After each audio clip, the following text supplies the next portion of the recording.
I am Jay Wilson. I'm the lead designer of Diablo 3, and these are my very, very close friends.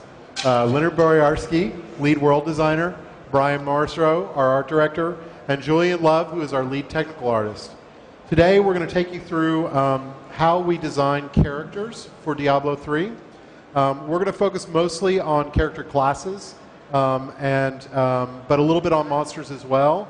And this is pretty much going to be a cross-discipline type of panel.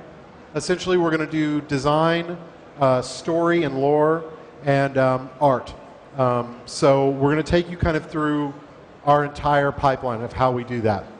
So we're going to be jumping back and forth between a bunch of us as we go through the slides. And so I'm going to go ahead and introduce, as I said, Leonard, and he's going to start talking about how we develop story for our player classes. The first thing we wanted to do is look at the history and character backgrounds. We wanted really unique characters, and to do this, we wanted our characters to have well-defined personalities as well as character arcs and basically their own feel. Now, this is reflected in the skill system, or their personal skills that Jay is going to talk about, but we set out to create archetypes. When you're playing a barbarian, you want to feel like you're playing the powerful fighter from the way he talks to the skills he has. Also, the NPCs in the game, the non-player characters, will react to the classes differently.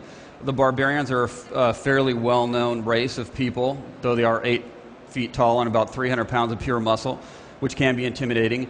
And the witch doctors are from a tribe that's very remote and not a lot of people know about them, and so they're very kind of strange to people. They're not quite sure what to make of them. So the NPCs will react to them differently, and that will add a different flavor to your playing experience, which will hopefully bring you into the story more and bring you into the game more.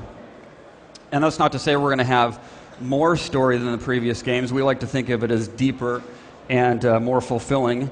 We're not going to have a longer presentation. There's not going to be huge dialogue trees. We're just doing a more concise, better presentation, we believe.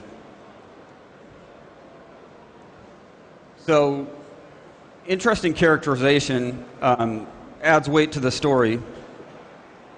When we flesh out these characters and give them a backstory, it makes them much more interesting than, say, your off-the-shelf fighter. The barbarian is the same barbarian that you played in Diablo 2, but it's 20 years later. He's seen a lot. He's gone through a lot. Finding out what these things are, where he's at in his life, what has happened to his people. At the end of Lord of Destruction, Mount Arreat was destroyed. That's where the barbarian's ancestral home is. We have lore about the different classes that we've introduced so far up on the website that goes deeper into these things. But we're just trying to make the point that we're personalizing these characters. They're not generic. They're not an empty void in the middle of the story.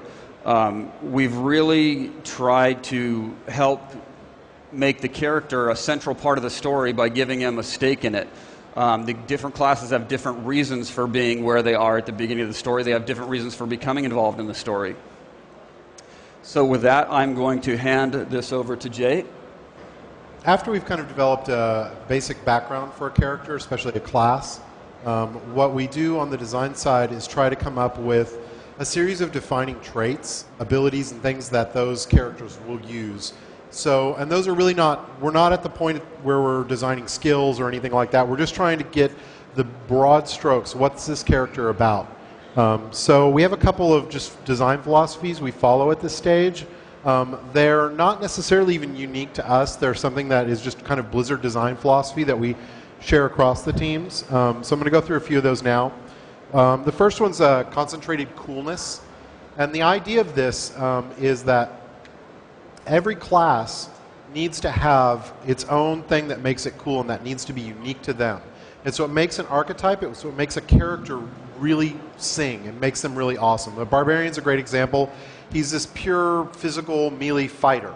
And you could have other fighters as other classes, but you wouldn't want any of them that have his tone. You wouldn't want any of them that have his brute strength, because that's really what defines him. So getting those kind of key things and saying, well, and for the Barbarian it was, you know, he's just an unstoppable sheer physical force. So that was kind of his concentrated, cool idea. The next one is putting together a series of defining traits. And these are basically just examples of the kinds of things that they could do. So you could say a particular class like the Witch Doctor, well, he raises zombies, and he plays around with diseases and plagues, and he likes to control people's minds. So these are kind of what we call defining traits. These are basically just to kind of get people's imagination going on these characters so that if we're not excited about them, then they're not going to be cool. And that's a lot of how we make the decisions about what characters we're going to do is what we're excited about. So, and then the last one is, we ask ourselves, are these things really awesome?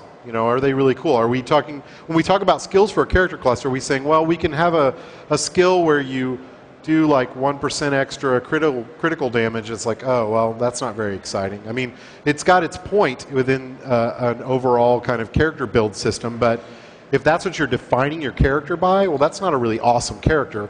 But if we say, oh, well, he hits the ground so hard that everything in front of him gets completely crushed by the seismic force, that's pretty awesome.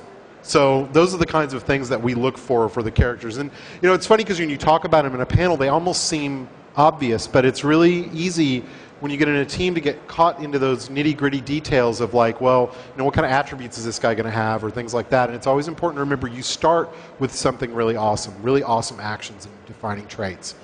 So now I'm going to pass it to Brian. Thank you, Jay. He knows better than me. I got the script right in front of me. It's fine.